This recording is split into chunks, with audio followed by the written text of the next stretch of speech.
Hello everyone, Jeff with the Green Review. Once the tree reaches a height where you can't reach the branches with a pole saw, you need to hire a professional licensed arborist to do the work. A large tree like this elm has a lot of dead branches, a large broken branch in it, and so it needs to be pruned to be safe, and so you can't do that by yourself.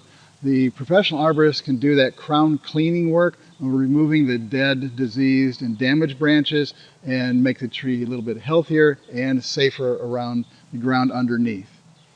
Another thing that the arborist can do is a crown thinning, where they can remove some of the smaller branches, some of the weaker branches that are duplicates inside of the normal part of the crown, and that way more light will get through, there's more air circulation, and by having both of those you'll be able to grow more plants underneath, and they'll be a little bit healthier because they won't have powdery mildew and other fungus diseases build up because the sunlight will be getting down there and the wind will be getting down there and drying them off.